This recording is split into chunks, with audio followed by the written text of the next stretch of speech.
भारतीय संगीत क्षेत्रातील दिग्गज गायिका आशा भोसले यांचं काल निधन झाले. वयाच्या 92व्या वर्षी त्यांनी अखेरचा श्वास घेतला. त्यांनी गायिका म्हणून प्रचंड यश मिळवले, मात्र त्यांचे वैयक्तिक आयुष्य अनेक चढउतारांनी भरलेलं आहे.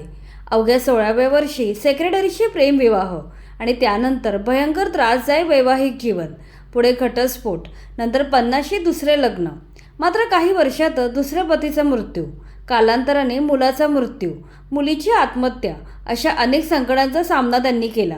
मात्र एवढी संकटे येऊनही त्यांनी आपल्या गाण्याला कधीही दूर लोटले नाही. आयुष्याच्या शेवटच्या श्वासापर्यंत त्या गातच राहिल्या. चला तर जाणून घेऊया त्यांचा संपूर्ण जीवन संघर्ष. आशा भोसले यांचा जन्म 8 सप्टेंबर 1933 साली झाला. त्यांच्या वडिलांचे नाव पंडित दीनानाथ मंगेशकर होते. ते स्वतः उत्तम शास्त्रीय गायक होते, तर त्यांच्या आईचे नाव शेवंती होते. आशाताई या 5 भावंडांमध्ये तिसऱ्या होत्या. त्यांच्या मोठ्या बहिणी लता मंगेशकर आणि मीना मंगेशकर होत्या, तर लहान भाऊ बहीण उषा मंगेशकर आणि हृदयनाथ मंगेशकर आहेत. आशा भोसले केवळ 9 वर्षांच्या होत्या तेव्हा त्यांच्या वडिलांचे निधन झाले. त्यानंतर त्यांच्या कुटुंबाने अत्यंत गरिबीत दिवस काढले. यानंतर मोठी बहीण लता मंगेशकर यांनी तरुण वयात गायिका म्हणून नाव कमावले. याच दरम्यान आशाताईंचे लताताईंच्या सेक्रेटरीबरोबर प्रेमसंबंध जुळले.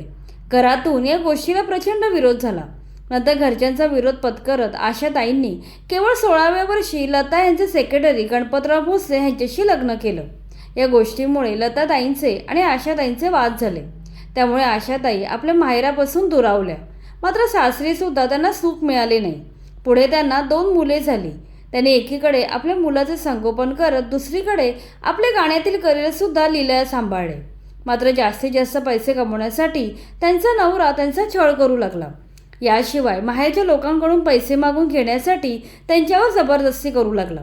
पुढे परिस्थिती इतकी बिकट झाली की त्यांना तिसऱ्या गरोदरपणात आपल्या लहान 2 मुलांसह घर सोडावं लागलं.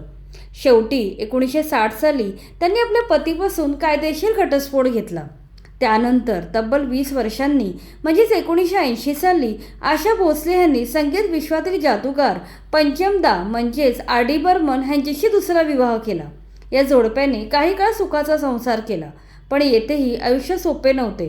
1994 आर.डी. बर्मन यांचे निधन झाले. पतीच्या निधनानंतर आशा भोसले पुन्हा एकदा एकट्या पडल्या. आशा भोसले यांना संसार सुख तर मिळाले नाहीच, याशिवाय संतती सुखही मिळाले नाही. आपल्या 2 मुलांचा मृत्यू पाहण्याचं दुर्भाग्य त्यांच्या नशिबी आले.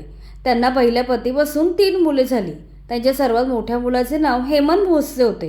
तो पायलट आणि संगीतकार होता. मात्र दुर्दैवाने 2015 कॅन्सरमुळे त्याचे निधन झाले. त्यांचे दुसरे अपत्य म्हणजे वर्षा भोसले. त्या एक प्रसिद्ध पत्रकार आणि स्तंभलेखिका होत्या. 2012 वर्षा भोसले यांनी आत्महत्या केली होती. ही घटना त्यांच्या आयुष्यातील सर्वात मोठा धक्का ठरली. एका आईसाठी यापेक्षा मोठं दुःख कदाचित असू शकत नाही. त्यांचे सर्वात धाकट्या मुलाचे नाव आनंद भोसले आहे. आनंद यांनी बिझनेस मॅनेजमेंटमध्ये शिक्षण घेतलंय आणि सध्या ते आपल्या आईचं अकाउंट सांभाळत आहेत. आता आनंद भोसले यांची मुलगी जनाई आपल्या आजीच्या कलेचा वारसा पुढे चालवत आहे. जनाई अभिनेत्री आणि गायिका आहे. गेल्या वर्षी तिचे सय्या बिना हे गाणं रिलीज झाले होते.